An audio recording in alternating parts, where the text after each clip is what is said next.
Welcome to The Maintenance Mindset, an audio-video podcast brought to you by the Multifamily Media Network.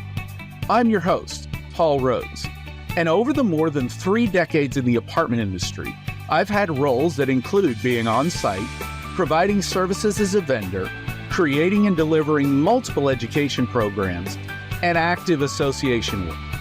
This podcast is centered on the often overlooked role that our on-site maintenance workers play.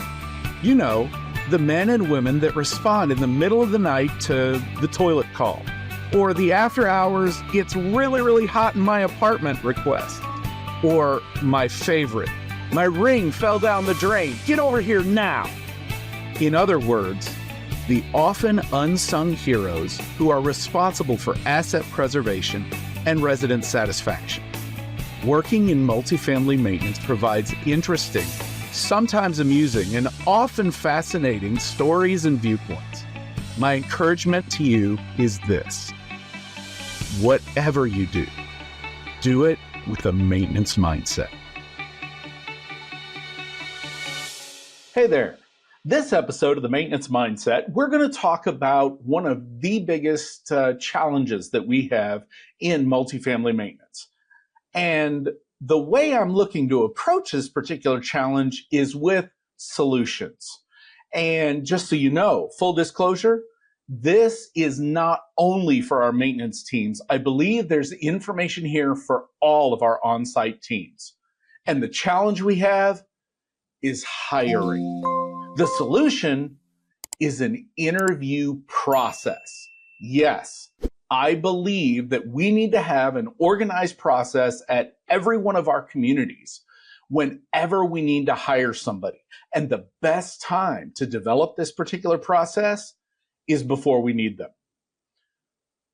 The reason why is because if we don't have a systematic way of finding a person, studies show that it can take 3 times an individual's salary just to replace them.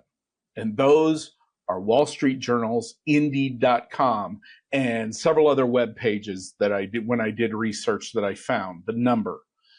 So making a hire is an expensive thing. We want to do it correctly. I think that in order to do this, we need to have an organized pathway to follow. And that pathway actually begins by making it a priority. You know, Mary Gwynn, the host of PX Multifamily, her philosophy on hiring is it is one of the most important things that can be done. I've enjoyed phone calls with her that we've talked about and actually celebrated the fact they filled an empty position at one of their properties. She actually has, and I've seen it, a whiteboard on the back of her door in her office that everybody in her office comes in and they change. It's updated by hiring or the need to fill a position. So it's in front of everybody. And the lesson here is that it is a priority for all the people on the team. Recently, I saw a LinkedIn post that had a poll on it that looked for where skilled tradespeople are finding their jobs. And the number one answer on the poll, it was still ongoing, but I believe that the number one way is through in-person referrals and talking. What that means is the recruiting effort, yes, I know we push everybody to various online web pages, and that's great. We need to have them. And as a matter of fact, I believe they work. But the way that those jobs are found and hired for predominantly is through word of mouth, friends, connections, your network, your community, people in places that you go to and you become familiar with.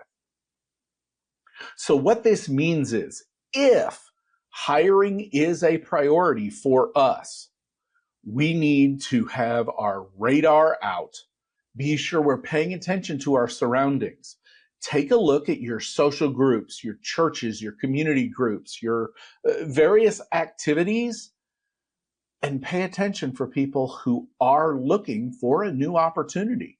It's possible you may fill that opportunity. The critical moment is making it a priority. I have to confess, there's been a lot of large management companies that I've seen, and even in the company that I was a part of for a while, some time ago, whenever a position opened up on site, the way that it happened was the property manager would go online and put in a request for a new associate posting to be put on the management company's webpage. And then the property would sit back and wait for a recruiter or a headhunter to send people their way. This is wrong. If word of mouth is the best way for us to find candidates, then that means we've got to be paying attention to what's going on around us. Therefore, on-site maintenance teams, that's the property manager and maintenance supervisor. If you're looking to fill roles in your team, yes, larger management companies will have departments that help and assist. Maybe they've got tools available with all the various online services, and that's great. But remember, these are going to be your employees. The ones that you identify to hire are coming to work for you. Therefore, make sure you're involved with that process. And that process, well, it's my firm belief that even before you post the job, you've got to figure out what is that job that you're looking for. By that, I mean create a job description that's more than just a title. This is a problem with our industry.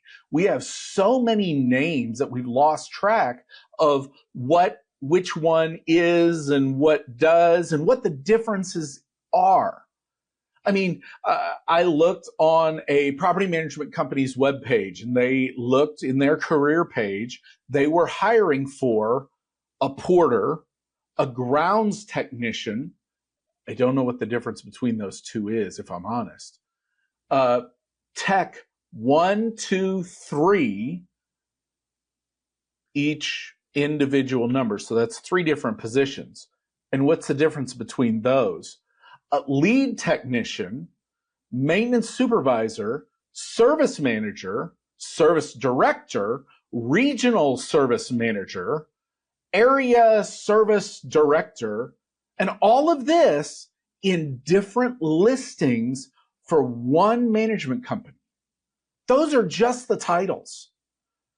So within your organization, within your property maybe, do the titles that you have listed clearly define the role that you're looking for? If they don't, then on your posting, be very certain that a definition for each and every one of those titles, whatever it is that you have.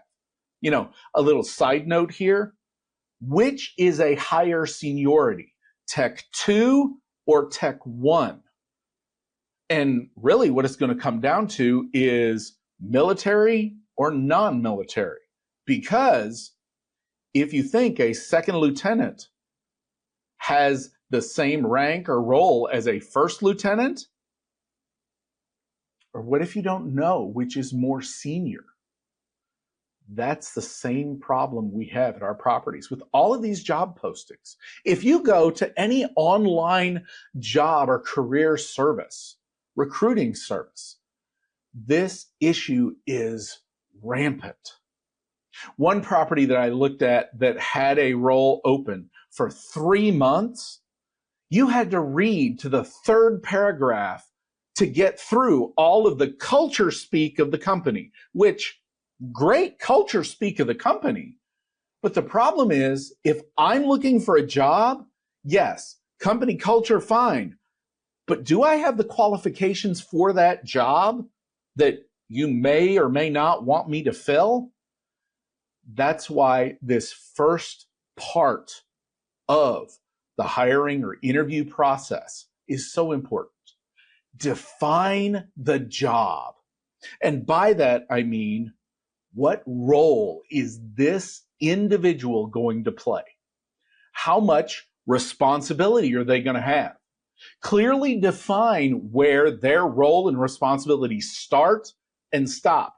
In other words, if they are what I'm familiar with as a make-ready technician, does that mean that from time to time they will be expected to solve service requests? Or as a make-ready technician, does that mean that if the property's budget is in a bind, we're going to give a paint sprayer to them and they're going to go paint apartments? Both of these are possibilities. And if they're not defined, that's something that, were I a candidate, I would be asking. That's another piece of this. We need to keep in mind that through this interview process, there are two perspectives that we, as the potential employer, need to be sure and involve. And those perspectives are that of us from a very selfish reason. Yes, we're the ones with the role that we're looking to fill. But the second piece of that is our potential employee. A part of this process has to be there to serve them as well. Because you see, the interview process, the whole way around, is not only are we figuring out if they, the candidate, are a good fill for our opening, the candidate also has to figure out if we are a good fit for them, hopefully long term. That means that those roles and responsibilities, we have to have some definition to. We need to sit down and put on paper what this job will do, and in a second column, what they won't do. For instance, a very easy definition to make for our industry surrounds the EPA certification. And if we take that make-ready technician that we were talking about a few minutes ago, is my new make-ready technician going to be expected to perform refrigerant repairs?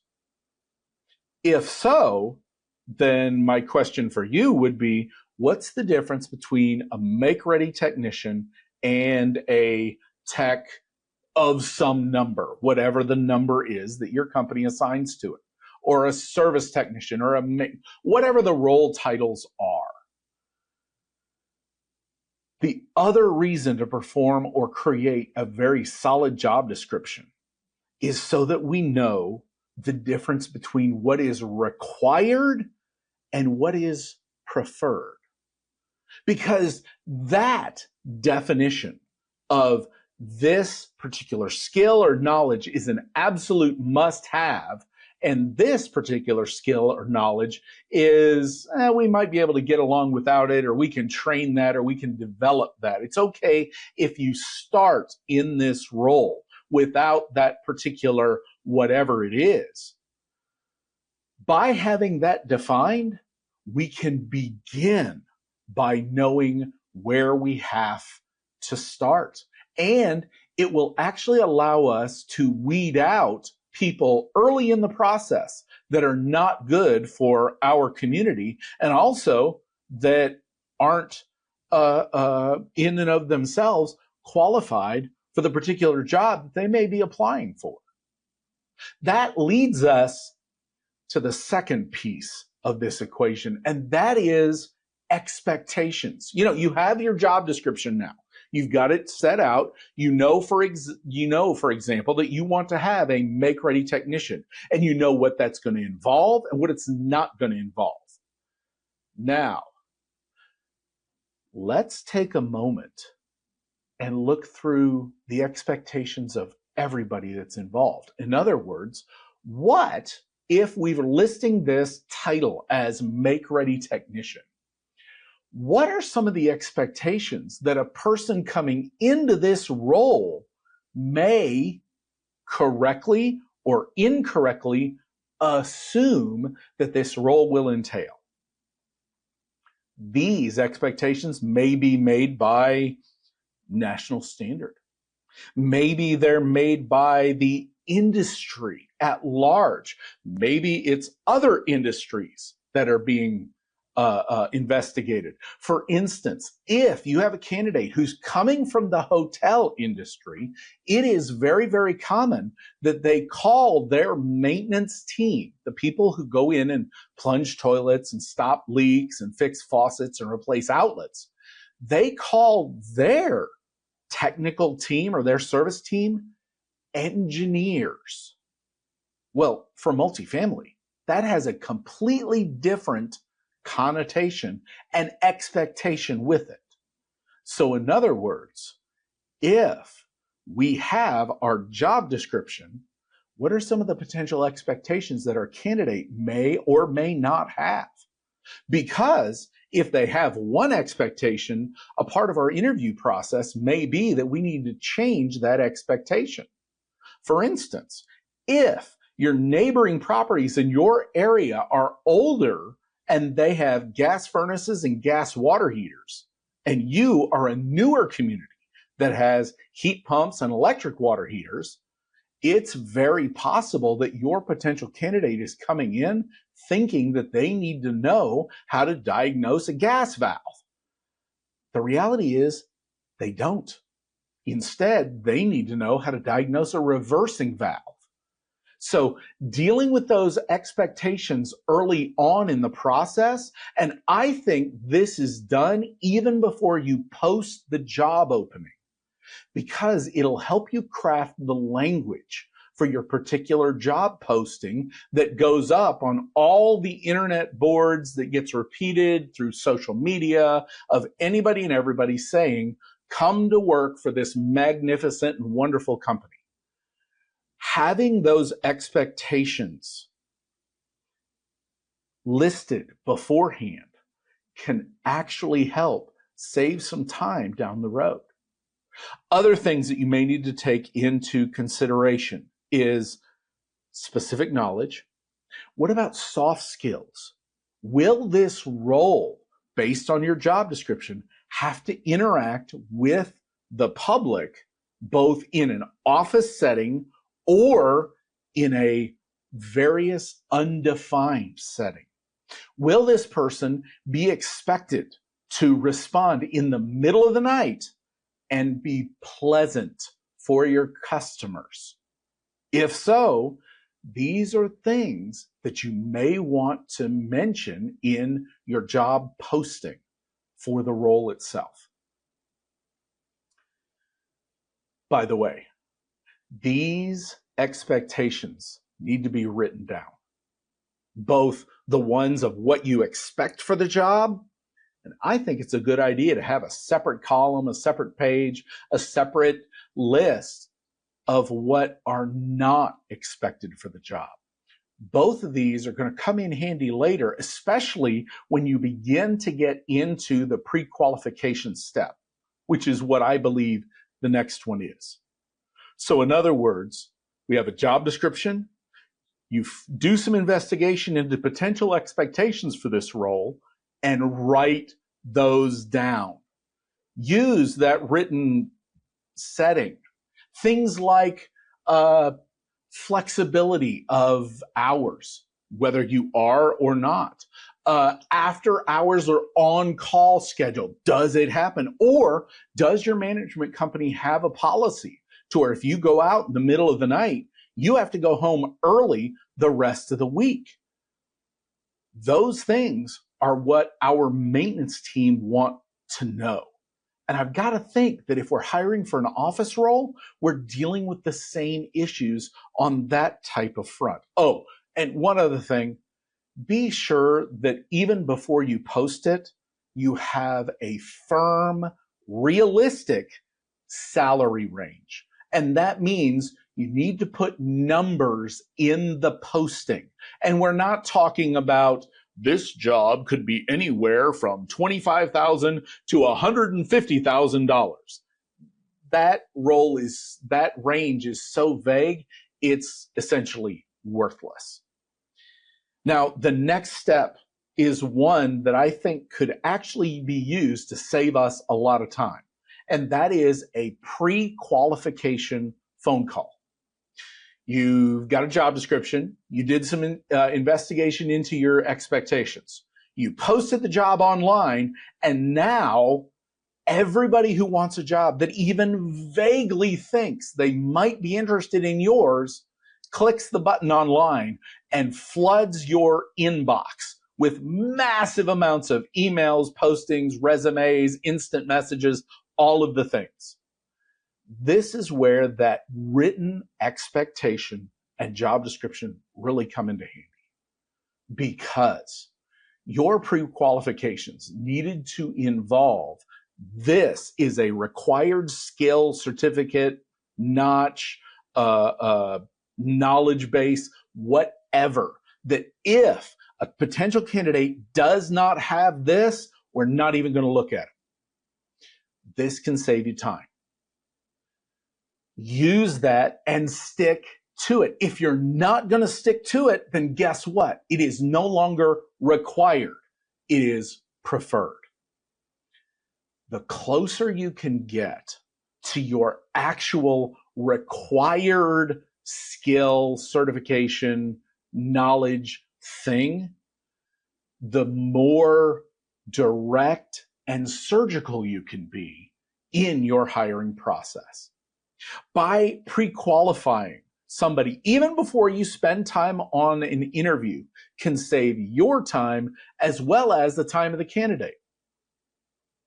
For instance, if this particular job requires the candidate to carry an active certificate for pool operation, CPO, if that is a requirement for your property, put that in writing.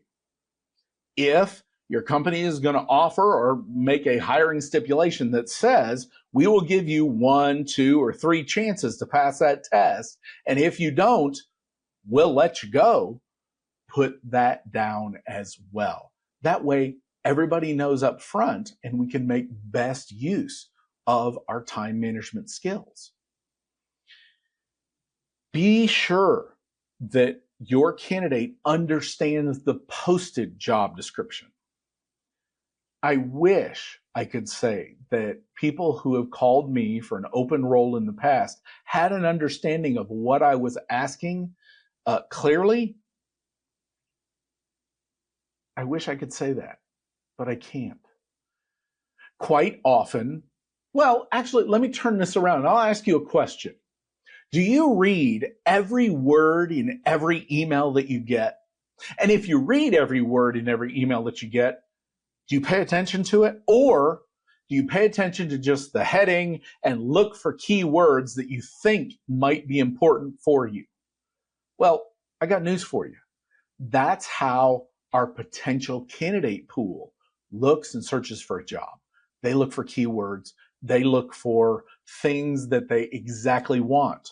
And if not, I mean, let's be honest, as a candidate, it's no skin off of my teeth just to click go and apply for a whole bunch of roles. I've already uploaded my profile into whatever online portal I'm using, so it gets sent out. This is why, as employers, having that clearly defined both role and expectation can save us time down the road. When we come back, we're going to talk about the next steps that we need to have for our interview process, because we are now at the interview. You know, when I travel, and I often do, I find that the quality of the coffee that is found in hotel rooms is, to say the least, lacking. I mean, it gets the job done. If you're just looking for caffeine in a reasonably good tasting morning cup, okay, it'll work. However, I have found the MMN Grounds for Connection brew to be superior. I take some of the grounds, place it in my AeroPress, and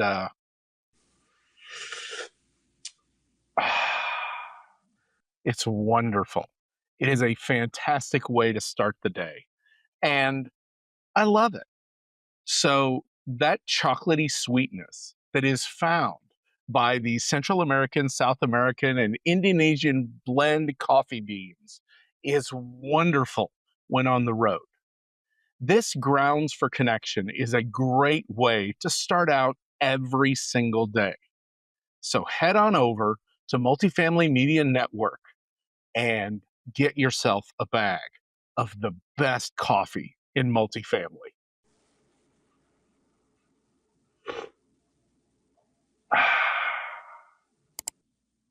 The interview only comes if they've made it past pre-qualification.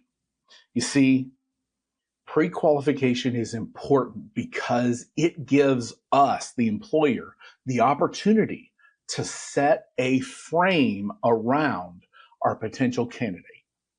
That means that depending on what kind of interview you're going to do, you might require of your candidate some pre-work.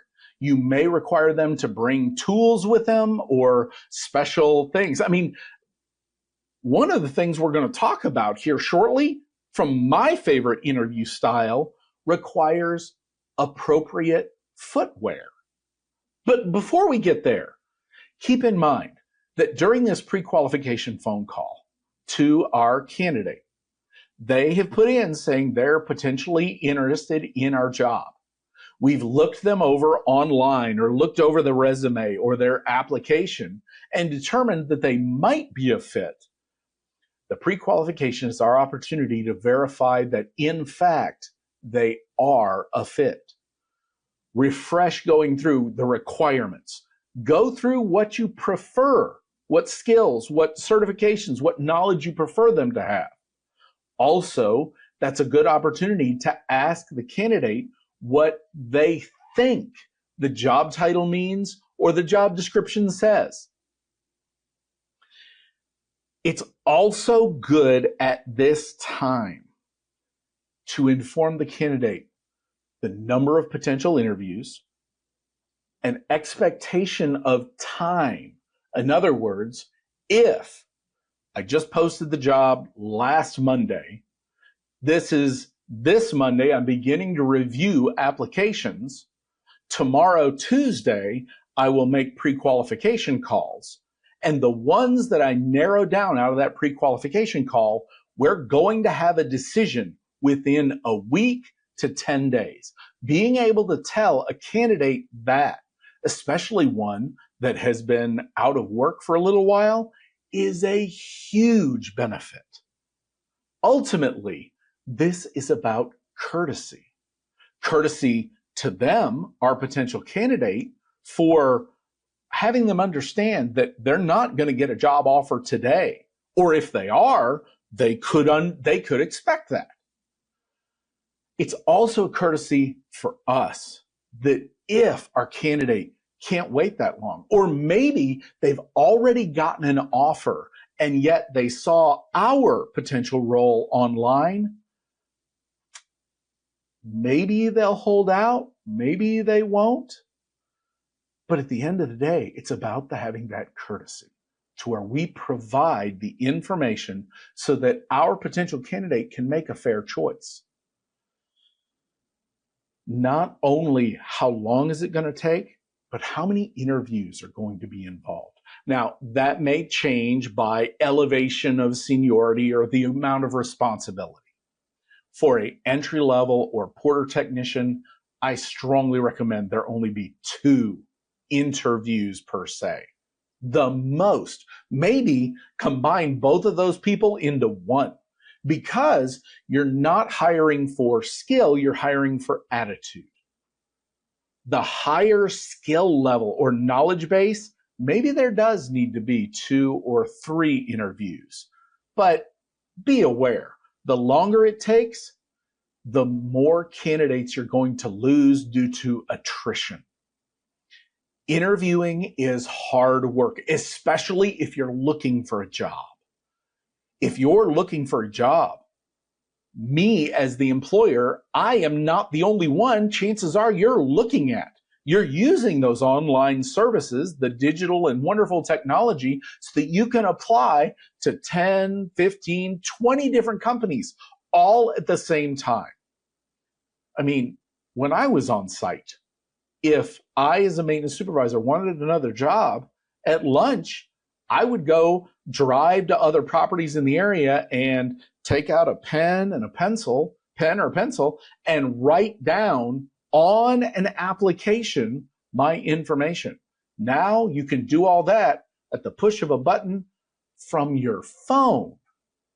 So being honest, being upfront. Oh, and about that honesty thing, keep in mind that your candidate will or can, should be doing research about everything that you say. Therefore, when we go into the interview process, get ready, prepare. Our candidate has gone through pre-qualifications. They have on paper what we're looking for. Now it's my turn to prepare in the same time that my candidate, I would expect to be preparing as well. From a candidate standpoint, I would like them to know a little bit about the company, maybe a little bit about the property, maybe about the area, just some information that shows me, their potential employer, that they're interested beyond pushing that one button that says, yeah, okay, I'll apply. As the employer, my preparation consists of what questions do I want to have the answer to based upon the resume that's in front of me? What questions do I need to solve? For instance, if my property has a boiler system, do I need to have this person familiar with how a boiler operates? Or it's okay, as long as they understand basic maintenance principles, I can teach them everything they need to know about the boiler on the job. Those preparations can include getting or preparing a test for my candidate. Now, if it does, be sure that during the pre-qualification phone call, you let that candidate know that there will be a skills test, a written test, whatever form of evaluation for my potential candidate that they could need to know.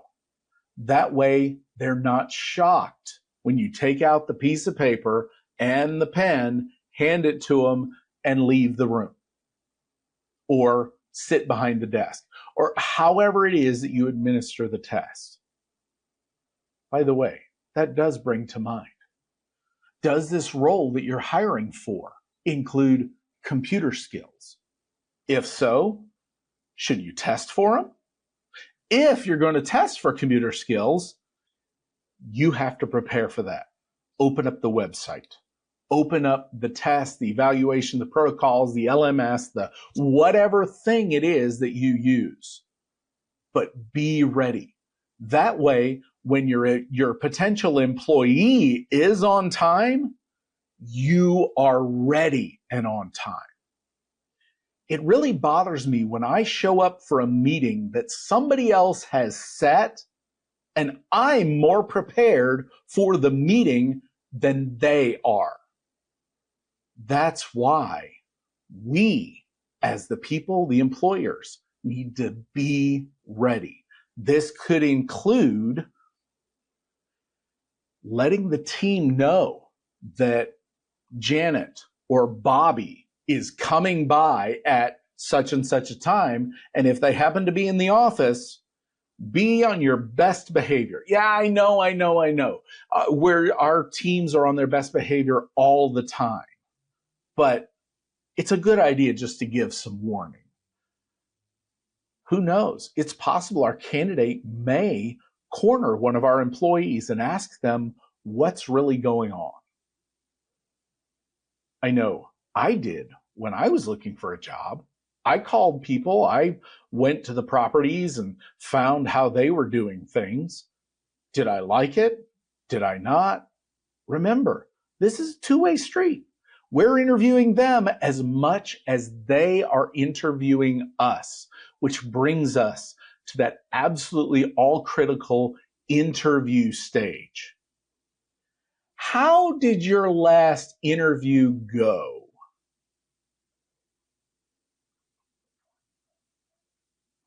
Okay.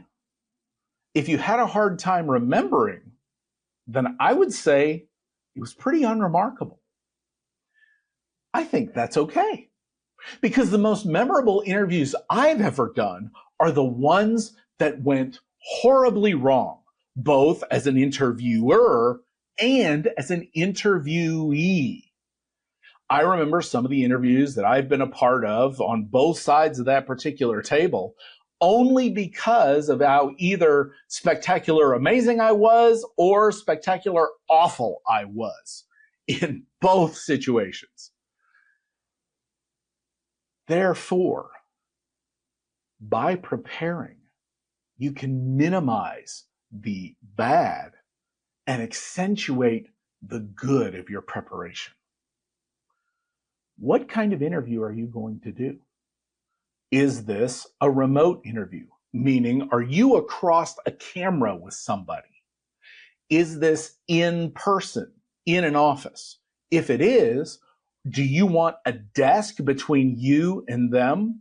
Do you want to sit side by side, like two friends sitting down and having a conversation? My favorite kind of interview is called a walk and talk, meaning the candidate comes to the office, they're brought in, we sit down and we go through the legalities, the hi, how are yous, we shake hands, we begin talking, maybe have a little bit of a conversation.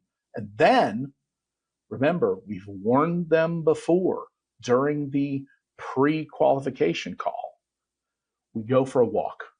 And this is where the footwear comes into play. We're going to go walk around the property in the same way that we take a prospective resident on a tour of our community. I'm going to take this prospective employee on a tour of the community. We're going to go through a vacant that's ready, a vacant that's not ready. Not the worst, not the absolute best. We're going for honesty and reality. As we go walk around, just by walking, because we've changed our location, we actually change the psychological mindset of both ourselves and our candidate. We're doing physical activity. That allows us both a chance to relax, get to know each other a little bit better. Take them on a walk around the pool. And as you go around the pool, if there's something that requires maintenance and you're interviewing a maintenance person, ask, what do you see here that maybe we could do better? If you're in leasing, what about this would you highlight to a potential resident? Take them to a vacant apartment. Ask them what they see here. How would you fix the caulking around the backsplash in the kitchen? What is your particular favorite brand of faucet or valve to work on? What do you think about the ball valves underneath the sink? How do you replace the deck underneath the sink when the ball valve fails or when water drips down? What are your qualifications to deal with the four-letter M word that none of us ever want to say? All of these are examples of questions that you wouldn't think about sitting in your office. But when you're walking around the property and going through a vacant apartment, it's a great way to go through. Heck, I've been known to bring a clipboard and hand them an inspection sheet and say, you got 10 minutes, go inspect this apartment. I'm not going to ask them to fix anything, or wait, why don't I? What if I brought a toilet fill valve into a vacant apartment? I gave them the fill valve and said, hey, replace it. Lay out a whole bunch of tools on the counter, sponge, towel, all of that stuff, and have them perform a practical activity exercise. I happen to believe that a toilet fill valve is perfect for that particular role. In this process, be honest. If your property has old 3 to 5 gallon flush toilets and you're going through and you expect all of your maintenance team to replace those from 3 to 5 gallon flush to 1.6 gallon flush on the turn, or while you get it ready, let your candidate know that up front. That way they know what they're getting into. I mean, in that case, as a candidate, that tells me that I have to be able to pick up a toilet. Granted, hopefully your job description says that you will be required to lift 40 to 50 pounds of weight, because some toilets can weigh that much. But here's a practical example of why that needs to happen. In addition to this, let them know overtime. Does it happen at your property? Are you expected to work late and then trade that work out within the same time period legally? Do you have an after-hours call service that handles all the calls for you? These are items that a candidate would want to know. If you're dealing with a supervisor or somebody who's going to have the ability to make decisions, be sure that you're prepared to discuss the budget with them. How close are you? What sort of budgetary systems do you follow? What accounting structure do you have? And what is the expectation for the amount of time that this maintenance supervisor is expected to spend in front of a computer once they're up to speed? I mean, to start with, everybody takes longer to do computer and administrative skills from day one. However, day 30, day 60, they are much, much faster. So let your candidate know what your expectation is regarding that. Oh, one last thing about that interview. Be sure that you are listening more than you are talking. If you are the employer, you are in charge. That means you have control. Yes, we want them to get an opportunity to vet us, but that opportunity, I happen to believe, is a part of their responsibility. When I, as the employer, ask the question to my potential candidate, typically near the end of an interview, what questions do you have for me? In my mind, as the employer, that is their opportunity to ask whatever is on their mind. If they don't have any questions, then I know one of two things is true. Either they're not interested enough in this job to know what they don't know, or I am such a fantastic interviewer and I did my preparation that I answered all the questions they had beforehand. And if it's that second one, I, as the interviewer, are going to look for that information from the candidate. In other words, I want them to say those words. You know what? I came in here with a list of questions and you've answered them all. After the interview, one more thing on the interview. I can't believe I didn't. I've got it written down on my notes here. Write notes. Have a notepad. We've talked in the past. I believe in a clipboard. Have that available. I'll even go so far as to say have two of them. If you're going to go on a walk and talk, you carry your clipboard. Offer to give your candidate a clipboard to where they could take notes as well. That's a part of that hospitality, and it shows the culture that we respect our potential candidate. Take that list after the interview, after you've shaken hands, after you've said thank you, after you've let them know what the next steps are going to be. Take that list and perform what I consider to be an autopsy. Now, an autopsy is performed. I mean, you've watched the crime shows, you know, all the mystery shows. You perform an autopsy at the end of someone's life when they have passed in a suspicious manner. Well, I view an autopsy from a business practice as the event has died. How did it die? In other words, how did the interview go? Take a few moments before you get embroiled in everything else that's going on in your community, that if you're a leader, you know stuff has happened since you were focused on this candidate. Before you go get involved in the stuff, shut your door for 10 or 15 minutes and fill out your notes, fill in the margins. Be sure that you add what you perceived. In other words, my perception is that they were knowledgeable. My perception is they were not fully truthful about something, which leads us to the second piece. Do yourself a favor and write down the questions you wished you would have asked, because it always happens. You always, after they say goodbye, well, I know in my case, I always, after they're gone, no matter how long the interview was, where we went and what all we covered, I always felt, crud, I should have asked them this. Write that down. Because the next step of that autopsy is to follow it up with communication with your candidate. Even if the interview, to be honest, if the interview at the end of the interview, you've determined that they are not a good fit, let them know. Shake hands, say, thank you very much. I appreciate you applying for this role. Can I keep you in mind for another role in the future that they may fit? Maybe they applied for a maintenance supervisor position, but they just don't have the experience for it.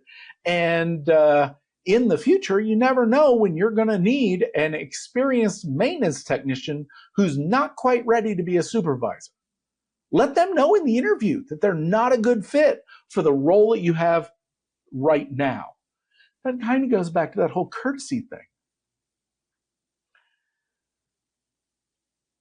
The reason to write this down is if you have not ended the interview by letting them know that they're not a good candidate, that means you will talk to them one more time, at least one more time, either to give them a job offer or to schedule the next interview. Okay, that's your opportunity to ask them that question. Oh, I forgot to ask you, blah, whatever it was. The only way to remember that whenever that phone call happens is by writing it down. And don't wait just to wait. If a couple hours later, when you get caught up on all the work, you look back and you realize that after all the candidates are there, one of them is standing out, but it's not quite a good fit, call them that same day. There is no list or preordained time that you have to wait. Do it. Our industry needs to be filled. Be on top of it, be out front, be initiative, make it happen. Be speedy. Take the same approach that Mary Gwynn does. Write it down and celebrate it, or write it down, hey, we have a new role that we have to get filled. Anybody have any ideas where we can find a person to fill this? How do we interview? Do we have any resumes from where we interviewed before? All of this is good information, which leads me to that final place, communication. Everyone that made it through your pre-qualification communication, in other words, they were pre-qualified and you set them up for an interview, that means that you have elevated that level of expectation from them as a potential candidate. Do yourself a favor. I know we're all busy, but it's common courtesy. You want to have a good culture? You present a good perception to everyone, even those that you don't hire. That means if you interviewed them, you call them. Let them know that they did not get the role. That way they know. I know some people may have had their hearts set on your role because your property is so good. But if they didn't make it, they need to know. That way they can clear their schedule, they can reprioritize, they can set themselves up for success. It's the courteous thing to do. If you do have multiple interviews to go through, and due to scheduling, travel, time zones, or whatever the reason, reach out on a regular basis to your candidates and do what a recruiter friend of mine says and keep them warm. In other words, a text message, a phone call that basically says, hey there, Julie, we interviewed you. The interview went well. I have to set up another interview with you with Bob, but Bob's out of town. Bob's on vacation. Bob won't be back until next week. How does next week look for you? Are you available? Is there any day, any other? Keep them involved. The longer it goes between the time an employer contacts a potential employee, the less of a chance that that potential employee will still be available. Keep that communication. So, altogether, this has kind of, 8 different steps.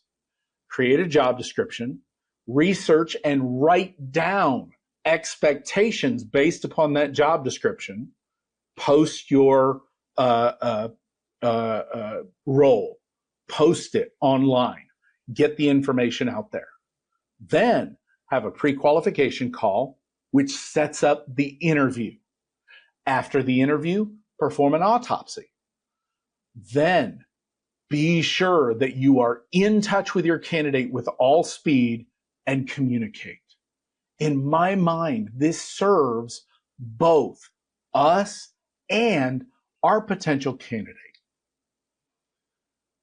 I'm reminded recently, just this week, I was getting off the van to go to the rental car, to go get my rental car so that I could drive to the hotel today. And getting off the rental car van, a gentleman grabbed his suitcase, stepped down from the van, and stopped. He then took his backpack off of his back, pulled up the handle of his suitcase, placed his backpack onto the handle, unzipped the bag, grabbed something out, zipped the bag back up, and then began moving. All this time, everybody was backed up on the bus, and the driver's starting to yell, why aren't people getting off? Because the gentleman got off the bus and he did all of these steps right in front of the door. Now, I get it. He had stuff that he had to double check or verify or whatever it was. But there was no courtesy for everyone involved. That, in my mind, is what an interview process should be all about. We need to make sure that we're not standing in the doorway of the bus. I would expect my potential candidate to not stand on the doorway of the bus unless that's one of the skills that I identified as an expectation for this role. Thank you for joining me today. I hope you have a fantastic rest of your week, and I'll see you somewhere. Thank you for listening to this episode of The Maintenance Mindset. I hope you take away ideas that apply to your current and future career goals. Please check out Maintenance Mindset Minute to hear short-form, high-impact, applicable, maintenance-centered information. Whatever you do today, do it with a maintenance mindset. If you enjoyed this episode, please like, comment, and subscribe. Visit multifamilymedianetwork.com to learn more about our other industry podcasts, thought pieces, and sponsorship opportunities. I'll see you somewhere.